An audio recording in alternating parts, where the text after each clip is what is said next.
Hello, my Leos, Sun, Moon, and Rising.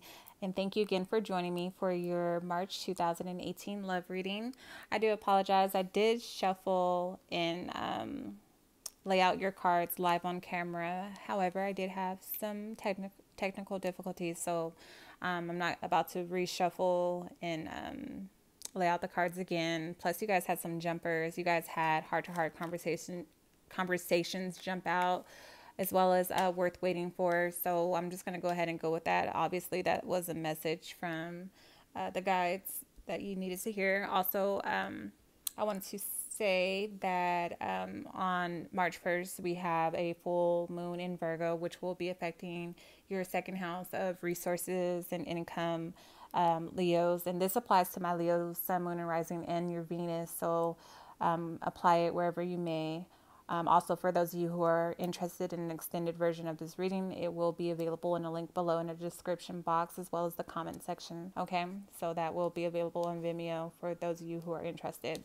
So, since the cards are already laid out, let's go ahead and get into it. Leo, Sun, Moon, and Rising, in Venus. So, the first card that jumped out for you was heart-to-heart conversations. So, you're being advised at this time to honestly discuss your feelings for each other. A lot of you may be holding back how you feel about a certain individual due to other circumstances. Also, you have that coupled with the Five of Clubs, which could represent communication or thoughts, or even an air sign, so a Libra, Aquarius, or a Gemini.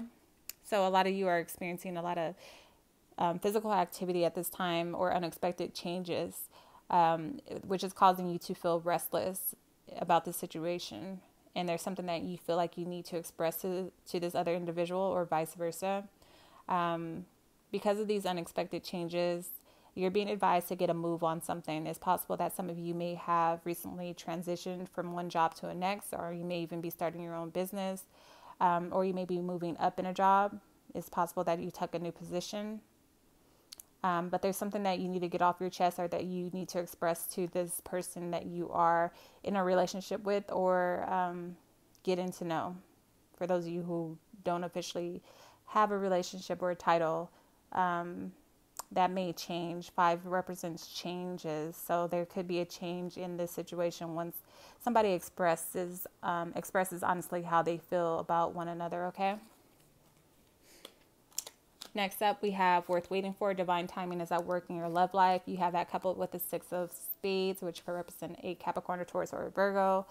You're being advised that you're not in control of this situation. And I've been getting this card a few times tonight in a few other readings, and I'll just go ahead and explain it the way that I explained it to them. With the Six of Spades, advising you that you're not in control of the situation because fate kind of stepped in and played a role, coupled with the worth waiting for, divine timing is at work in your love life. It's almost as if this is some sort of a contractual agreement or soul tie relationship. So a lot of times you reincarnate over and over in different lifetimes in order to repay this karmic debt. Not all karma is bad. Not all soul ties are bad. Not all karmic relationships are bad. Okay. So it just kind of just lets you know that no matter what you do, no matter where you go, you and this individual are meant to connect for a reason. Okay. This also represents hashing things out, which goes back to heart-to-heart conversations. There's something that was left unsaid. Something that's left uncompleted, incompleted.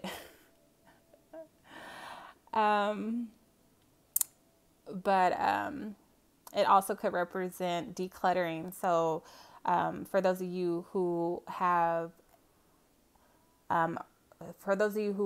unfinished business in other relationships or with other situations in your life, or for those of you who are carrying on with baggage that no longer serves you, or keeping things around that no longer serve you, it's time to let that go, because it's messing up your energy as well. So it's time to let those things go. And this also represents outsmarting your opponent. So for those of you who are looking for a new position or possibly changing departments or jobs, it's time for you to work smarter, not harder, okay? Moving on, you have chemistry. There's a strong magnetic attraction here, coupled with the 9 of Clubs, which could represent, again, an air sign, so or communications or thoughts. So a Libra, Aquarius, or Gemini. Nines also represent some sort of completion. You're being advised to stay calm in this situation because this is part of the cycle. Again, cycles, completions, contracts, soul ties. They're letting you know that no matter what, success is on your side. This is just part of the cycle, your life cycle, okay? Also, you and this individual may be at a distance from each other, or there may be some sort of distance between you. However, chemistry will continue to draw you two together and closer every single time. It can also represent you guys going on some sort of a long distance trip or planning some sort of getaway together. You can also be in touch with friends, or friends from the past could be getting in touch with you, and they may too be at a distance. At the bottom of the deck, my Leos, you guys have the wedding card. So this situation involves marriage. You have that coupled with the Jack of Diamonds, which represents passion, finances, or a fire sign. So a Sagittarius, a Leo such as yourself, or an Aries. So this person is different. This person in yourself, or you may see this person as a marriage partner or vice versa, but you may see yourself marrying this person if you're not already making plans or engaged, okay? But this person's different. This person's introverted. They may be different from you or your usual type, but this person comes bearing gifts, but in a way that you're not used to. Maybe in the past, people spoiled you, or you spoiled them in a different way. Maybe it was all about,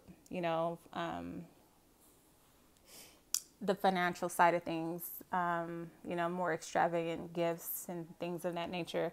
However, this person gives you something different, maybe something that maybe nurtures your soul.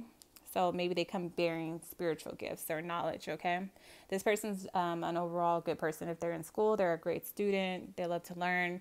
If they have a job, or they run, or they have their own business, they're a great employee or a business person. They're very respectful and reliable.